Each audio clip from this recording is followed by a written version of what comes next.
ګړی دا ټک ټک وړه خبره ونه ګڼې بلکې دا تا ته وایي چې ستا له زندګۍ نه څو سیکنډ کټ شو، ستا له زندګۍ نه سیکنډ لاړ او تاسې ناست څه کار نه کوې. دا تا ته دا پیغام درکوي. ګوره وخت داسې یو شی دی که تا چېرته دا صحیح استعمال کو نو دا به تا نه یو صحیح انسان جوړ کړي. لیکن که چېرې تا وخت ضایع کو نو دا وخت به تا ضایع کوي. واوره تا په فیوچر کې ستا په راتلونکي وخت کې دا وخت به تا ضایع کوي. تا نه به یو ضایع انسان جوړوي ځکه چې تا وخت ته فضول ویلی. تا چې وخت ته فضول وې چې دا فضول شی دی او ته داسې پروت یې څه کار نه کوې، د وخت ضایع کې نو واوره دا وخت به هم تا ته یو فضول شی ووایي. ډېر به پریشان یې خو وروسته به بیا څه نه کېږي. اوس تا سره وخت شته، اوس څه نه څه شروع کړه، اوس څه نه څه کار کوه ځکه چې دا وخت روان دی. وخت د چا انتظار هم نه کوي. که بادشاه دی نو وخت په هغه هم روان دی. که هغه ځان امپروف کوي نه، ځان کې دنده تبدیلي نه راولي، د هغه دا بادشاهت به یوه نه یوه ورځ ختمېږي، هغه به راغورځېږي.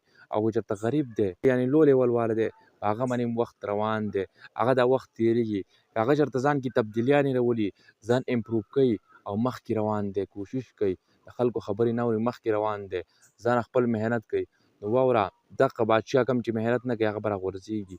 ځکه چې د وخت فضول وایي، وخت ضایع کوي. کم چې وخت ضایع کوي هغه به په کته راځي، هغه به راغورځېږي. او کم چې وخت ته وخت وي او کم چې د وخت قدر وکړو وخت به د ده قدر کوي.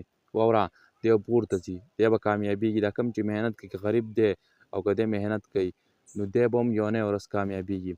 ګوره مالداري چې کوم ده که نه دا ستا زندګي بدلولی نه شي. ګوره که تا سره ډېرې پیسې هم راشي ستا زندګي نه شي بدلېدی.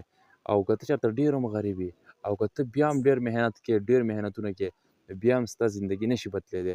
واوره که چېرته په محنت کولو باندې زندګي بدلېدی که نه نو ټول نه زیات محنت چې کوي هغه مزدوران کوي. مزدوران هغه د ټول نه زیات محنت کوي په انسانانو کې، او په ځناورو کې د ټول نه زیات محنت هغه خر کوي. په انسانانو کې مزدوران ټول نه زیات محنت کوي. لیکن تا به نه اورېدلي چې یو مزدور چې کوم مزدوره هغه داسې په یوه ورځ کې دنده مالداره شو. واوره مزدور د ټول نه زیات محنت کوي لیکن د ټولو نه کمې پیسې هغه مزدور ته میلاویږي، د ټول نه کمه دیاړي هغه مزدور ته میلاویږي. دا ولې چې هغه دغسې کې سوچ نه کار نه اخلي. صحیح ده، هغه سوچ نه کار نه اخلي. که ده چېرته سوچ نه کار واخیسته او ځان کې دنده تبدیلیانې راویستې، څه نه څه یې زده کړه، نو بیا ګوره هم دغه مزدور به د ده نه به څه نه څه جوړ شي، دی به کامیاب شي یوه ورځ. صحیح ده، که دی چېرته سوچ نه کار اخلي. ټوله خبره ده مایند سیټ ته، ټوله خبره د دې ځای ده. صحیح ده، د دې مسل نه ده، د مټو نه ده، بلکې ټوله خبره د دې مغزو ده. د دې ځای نه بره چې کوم دی که نه ټوله خبره د دې ځای ده. زیاتر خلک چې کوم دي هغه د دې ځای نه کته ځي منې خارجه کوي. څنګه خوراکونه ټول چې خوري ټول کته ځي، یعنې ټي شرټ چې اخلي ټول کت دپاره اخلي، کپړې اخلي ټول کت دپاره، د دې ځای نه کته بدن دپاره اخلي. که چېرته پیزار اخلي دې ځای نه کت دپاره اخلي.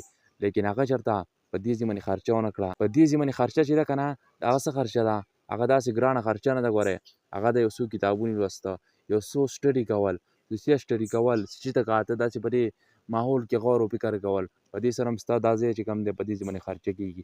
او که کتابونه کله ګورې بیا هم ستا په دې ځای باندې خرچه کېږي.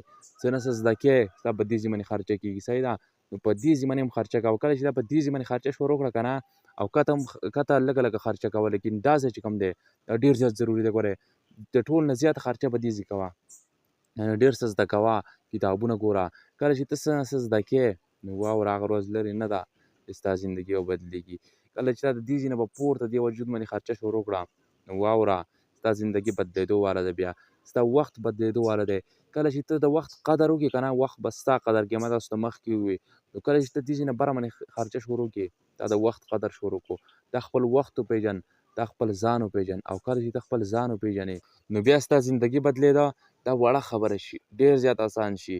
بیا ته د خلکو زندګیانې بدلې، خلکو ته بیا خبرې کوې. ګوره کتابونه لوسته چې کوم دي که نه دا یو داسې هیبټ دی، په انګلیش کې یو محاوره ده چې کتاب چې کوم دی دا یو ښه دوست دی. صحیح ده، کتاب په شانې دوست تا ته په دې ټول دنیا کې میلاو نه شي. نو ګوره وخت مه ضایع کوه، ته وخت نه ضایع کوې بلکې خپل ځان سره زیاتی کوې. صحیح ده، خپله مخکې زندګي تباه کوې، مخکې تا ته لوستې زندګي پرته هغه تباه کوې. کله چې ته وخت ضایع کوې او وخت ته وایې زه مړه وخت به راشي، وخت راځي نه، دا واوره وخت راځي نه بلکې وخت به ته راوړې. ته وایې صحیح وخت به راشي بیا به دا کار وکړم، صحیح وخت راځي نه بلکې صحیح وخت دپاره به ته ځان رسې. په بد وخت کې به محنت کوې. کله چې تا په زندګۍ کې بد وخت دی، مشکلات دي، په دغه بد وخت کې ته کله محنت وکړې ته به صحیح وخت ته رسې، ته به محنت کې مخکې به ځې. صحیح ده، دغه صحیح وخت چې کوم دی دا راځي نه. ته چې وایې چې صحیح وخت به راشي او بیا به زه محنت شروع کړم، مه وره صحیح وخت راځي نه بلکې صحیح وخت دپاره ته محنت کله شروع کړي که نه بیا به ته صحیح وخت ته رسي او هلته واوره هلته به هم بیا ته ډېر زیات محنت کې اوس چې ته څومره محنت کې د دې نه زیات محنت به هله پکار وي کله چې ته مخکې لاړ شي کله چې ته کامیاب شي نو ته اوس دلته پسو شی چې زه په دې کې محنت نه کوم او چې کله صحیح وخت راغی هله به محنت کوم هله تاله به د دې نه زیات محنت پکار وي واوره هله به ته دماغ زیات استعمالوي دا دماغ به ټرین شي ګوره که کامیابي میلاوېده که نه نو غریب ته به میلاو شي ما تاسو ته مخکې وویل هغه ډېر زیات محنت کوي لیکن مالداره کم سړی چې دی هغه د سوچ نه کار اخلي همیشه د سوچ نه کار اخلي صحیح ده